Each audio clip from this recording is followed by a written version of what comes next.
The woman's gaze with her expressionless eyes reminds me of the way my wife looks at me when she thinks I'm unaware and being quietly male.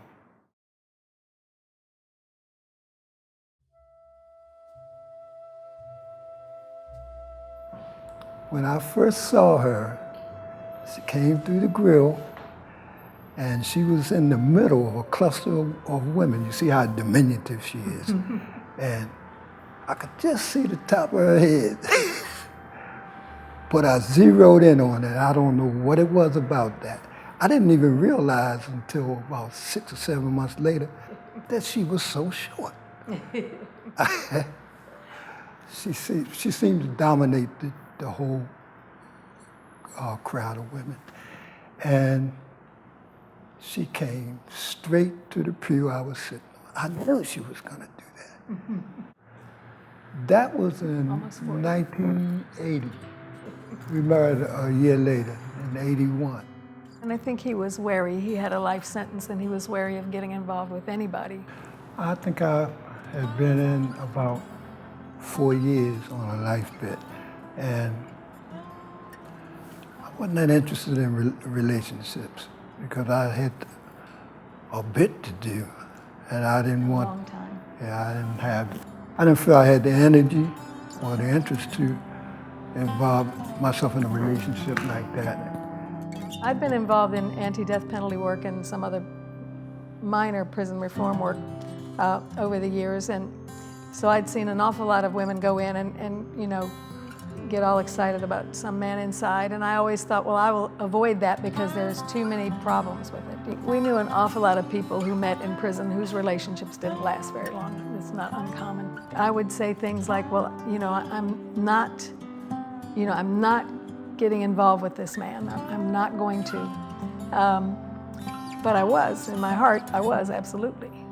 But I think we were determined to let each other know who we really were, you know, as people. You have to put it all on the table from the beginning so you'll know exactly where you stand. We knew where we stood by the time, you know, we decided to get married, so.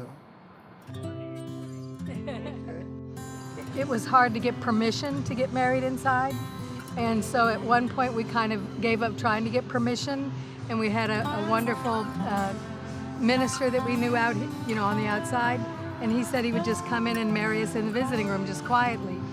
But of course he was a minister, he wasn't willing to tell a lie. So when the guard came up and said, "What are you all doing?" he said, "I'm marrying these people." So they stopped that. You could hug your visitor when you came in, whether that was your children or your spouse or whatever, came into the visit, and then you sat across a barrier between each other. And you couldn't touch, you know, anymore until the end of the visit, at which time you could get another little hug in as you were leaving. So, so that, you know, the conditions weren't great, to say the least. But so we were kind of hoping that, you know, after 13 to 15 years, he'd be home. And then things got tighter and tighter. They stopped giving parole. We started realizing very early on that he was not going to come home that quickly, you know. I didn't expect to get out. I really didn't. I got around 60, and I'm saying, wow, I'm 60 years old and I'm not home yet. There wasn't like a specific point where he lost hope, but he would sort of go in that direction and then ease back and go in that direction, ease back. And you know, that's hard to try and keep him positive, you know, and try to keep yourself positive at the same time. You know, it's really rough when you can't walk out with us, you know, but we're survivors and we survived it. Well, I think if we hadn't been positive, we wouldn't have made it this long, number one, and wouldn't have seen him get out under the Unger decision, you know. Yes. Now I'm like, I've been out almost 3 years. 3 years in November. Yeah, 3 years in November, and you know, I'm becoming a conventional citizen. I have a voter's card. I've never voted in my life. I'm about to get my learner's permit. I never, you know, cared about cars and all that stuff. All these things, you know, but it's great. I'm 70 years old, but hell, this is great, you know what I mean? When I was really younger, uh, I just felt like, why should I marry somebody?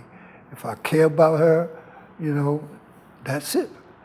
Once I started thinking about in prison, the whole marriage thing, and married her, there's something about that particular institution that it makes you feel different. There's something about it. It's not that I don't know what it is about that.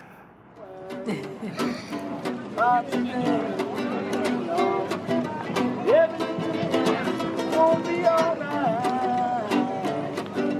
worry about